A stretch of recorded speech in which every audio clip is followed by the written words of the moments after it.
What's up, everybody, and welcome to a new episode here for the channel Authentic Sound. In case you are new here to the channel, my name is Wim Winters, and this channel is all about exploring the beauty of the music from Bach to Beethoven and beyond. You know, we are recording a lot of videos on YouTube, but not only for YouTube, we are also releasing our first discs, our first real production, so to say, on CD and on vinyl disc very soon, starting with the Bach partitas, perhaps with the Pachelbel hexachordum. It depends on which production is ready first.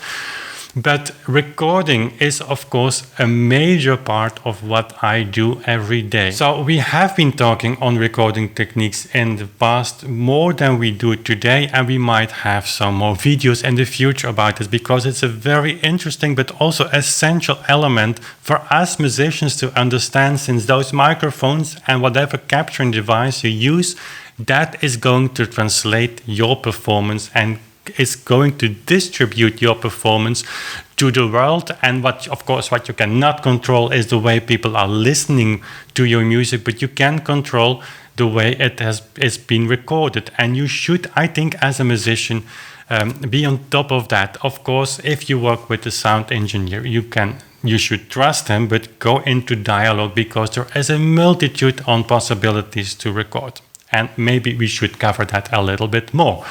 So what we are here, Anya and I, thinking about for a long time, and if you're following the channel for some years, you will know that's our studio. We have here an old farm which belongs to Anya's mother and father, and there is a barn next door which is basically empty. My car is there, which we could use as a recording studio, of course, not in the state it is now. There has been a long process of thinking and about contacting people to research the possibilities, what is possible there. You will remember or not, I will link the videos here, the conversations we had with Philip Newell. He was one of the recording engineers at Virgin Record when the record label was just established. And those people have an experience that today it's difficult to maintain because we all know that budgets are not anymore the same as they were in the 60s, the 70s or 80s. But in order to produce not only videos but high quality recordings, we have to wait sometimes until the late or early hours to have it really quiet. We live here in a very rural area, but there are of course cars on the street, there are airplanes very high in the sky, and you cannot imagine if you record a clavichord, it's being amplified with more than 60 dB, which is necessary to provide the tape recorder or the computer with the necessary information to capture every detail that is in there. The way you're listening to that is your decision, but the recording should be made according to what the devices ask. So 60 dB of amplification is enormous. So silence is something of our days which is very rare, and it doesn't matter where you live. If you live on the countryside and there is just one dog barking 500 meters away, you won't be able to record unless you have an enormous amount of insulation in your house, which is almost never the case. So a recording studio, of course, would provide all of that. We are on the edge of deciding to build that studio. I'm really scared to do that, since that implies, of course, a major investment. Anya is way more positive than I am on that, in the sense that we just do it and it will give new opportunities. And honestly, for the things that we are heading for with Authentic Sound, this is really necessary because we have crazy plans, but plans for which we need a dedicated space, a dedicated room in which we can bring together musicians, try things out, work actually 24 hours, 7 days a week, not being disturbed by any noise. That's the major thing. What I share with you now, after this long introduction, is our recent visit to Trypoul Studios, which is a wonderful recording complex, about 40 minutes drive from my place.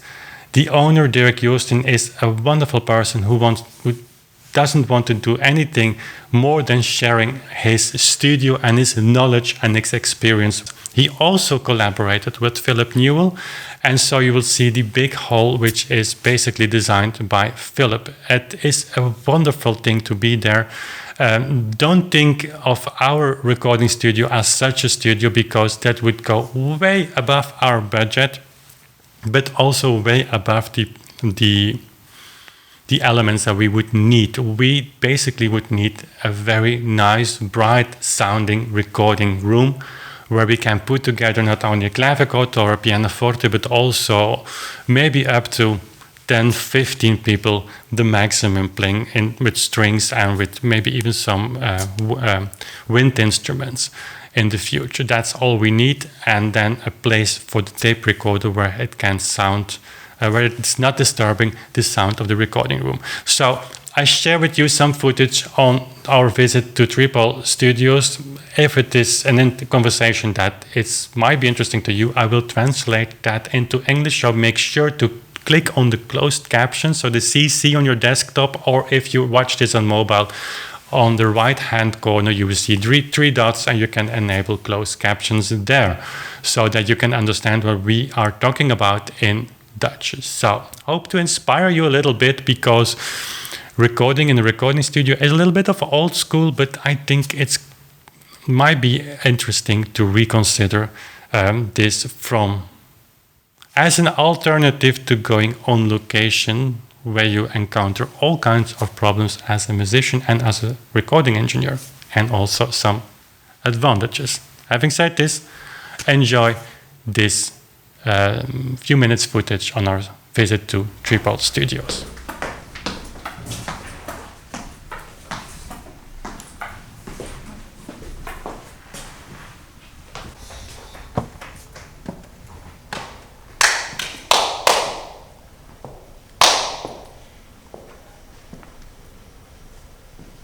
Laatste vocaal opgenomen en die had zijn plekje uitgezocht. Die ging dus helemaal rond. Waar klink ik? Ja, maar opnemen. Waar klink ik zoals ik wil dat het klinkt? Hij had hier zijn plekje gevonden. Ja. Hier tussenin. En aan die kant uit. Oké. Had hij geen reflectie van achteruit? Ja, hier stond hij te zingen. Ja. En dan aan die kant uit. Maar het is dus zo belangrijk dat iemand zich dan goed voelt en dat modulair kan. Ja. Dus hij had zijn plekje gevonden. En dan kreeg je genoeg. En dan deed je het ook nog, want die had moeite met koptelefoon zingen. Ja. Dus met een speakertje erop. Ah ja, in de ruimte. In de ruimte. Hoe heb je dat dan gedaan? Neumann U47 opgenomen. De speaker recht in zijn niertje erin gezet. Ah ja, Recht ervoor. En dat hoor je niet. Als je die panelen openzet, gaat het die ruimte helemaal, toch die nagaan die je nu hoort, ga je dat minder doen? Daar ga je minder krijgen. Vooral als we overzetten. Wat meer. Stok is gebroken. En die ledjes, dat is toch ook nieuw? Dat was vorige keer toch of niet? Of ze waren niet aan toen? Dat heb ik denk ik niet aangezien. Ja, dat is mooi. Ja.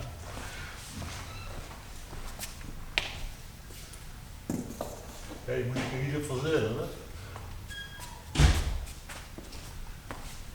En je gebruikt ze ook modulair in 2 stukken?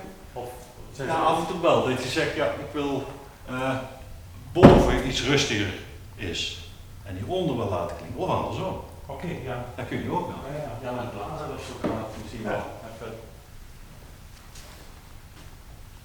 En je kunt dan eventueel zeggen, ja, ik pak dat geluid van de boven pak ik nog apart. Dan zet je de microfoon op het balkon. Ja. Dus weg onderin. Ja.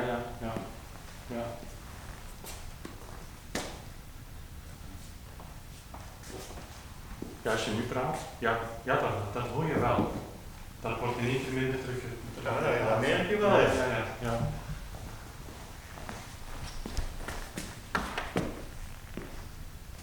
Ja.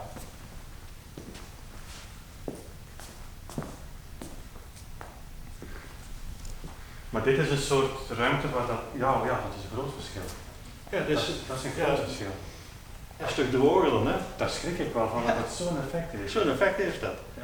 Kan deze ruimte dus eigenlijk plooien wat je wil. Ja, dit is meer het effect van een neutrale ruimte. Dus met het is meer neutraal. Een klein beetje akoestiek. Ja, iets levendig nog. Als je daar nu een gordijn voor hangt, Ja, dan is het Maar dat vind ik wel leuk dat ik dat eens gehoord heb, want ik vind het idee ontspannender om van een ruimte te vertrekken waarvan je vindt die klinkt goed voor mij, maar ik kan ze eventueel naar beneden brengen, dan jij het andersom moet doen. Want andersom werkt opname technisch misschien dat gemakkelijk. Dat is andersom.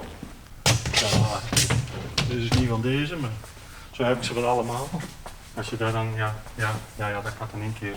Ja, als je die helemaal vol hangt, zo, alle verticale delen heb ik planken voor. Dus dan wordt dat hard. Maar dan vertrek je eigenlijk toch van dit basismodel, maar dat je soms kan aanpassen zo, want als je dat elke keer moet gaan verhangen, dan...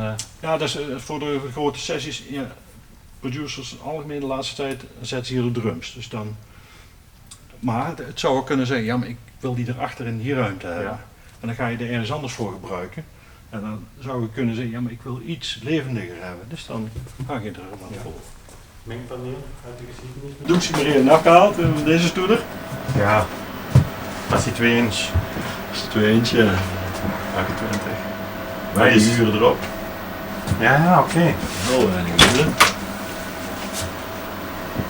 Nog geen 1000. Wauw. Is goed als nieuw. Er zitten Dolby systemen in bij? Daar heb ik wel de kaarten. Nog wel vol. Nog. Ik ben heel blij met mijn spullen. En dan zo rustig ook.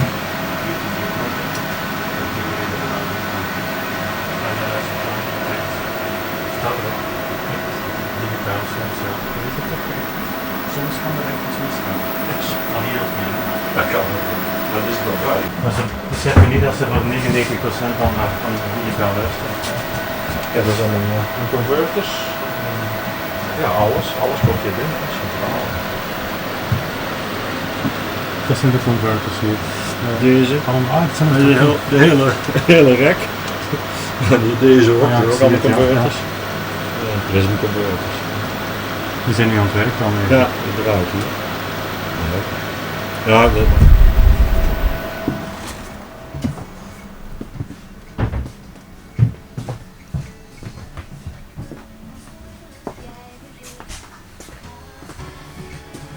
Ja. Dit is het hart van de studio waarschijnlijk. Of niet? Ja, wel meer hartjes. Ja. De machineroom, dat is eigenlijk het hart. Daar komt alles bij elkaar, van daaruit gaat ook alles weer. Wel gewerkt? Af en toe kom je nog dingen tegen de vrek. Maar daar blijf je houden, analoog blijf je daar ook. Altijd wel ergens iets. En dan mag ik eens zeggen, ik ga dat brandje in. Ja. Mis ik nou? Eventjes, dan moet je nog gemaakt worden bij de fabriek. Maar dat komt zelf door dat je al die kanalen nodig hebt. Hè. Nou, Nee? dat is een grote productie, denk ik. Dat wordt toch een puzzel. Daar ga je niet nodig hebben. Oké. Echt waar. Ik zou denken van... Ik snap er ook af en toe niet in. Want ik had, in het begin had ik... Maar daar worden die dingen eigenlijk voor gebruikt. Ja, die oude toontjes van vroeger, ja, ze worden weer gebruikt. De kleintjes. Ah, die jongens, ja? Nee, Ah, die oh. oude toontjes. Oh ja, Jammers, oké. Ja, nee. die hoor je nu. Ja. De oude toontjes.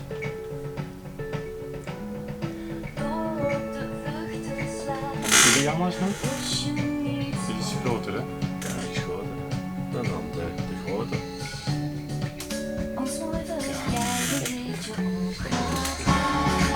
Die nieuwe pas, hè? Ja. Die zou die pas Ja, dit is dan niet gemixt, hè. Want wat je nu hoort, is alleen het signaal zoals het opgenomen is. Het is geen EQ, hoor. Niks. Niks. Helemaal niks. Er zit niks tussen. Microfoon, computer en weer terug te tafel. Zonder de toonregeling, zonder compressor. Wat dan ook. Ja. Daarom, die bassen, als je die zou gaan mixen, dan moet je Yamaha's ook weer blijven komen. Ja. De oude toontjes ook. Ja. Maar dan moet je iets meer mee doen. Of iets anders. Is dat met groot membraan opgenomen of met klein? Met twee Neumann Gefell UM57. Dat zijn de staafmicrofoons, of niet? Nee, dat zijn buizen. De Ah, ja, UM57. oké, ja. De Neumann Gefell. Twee voorin in een V. Ja, zo naar achter. En eentje in de 87 achter. Oké. Dat is alles. En dan krijg je dit in die ruimte.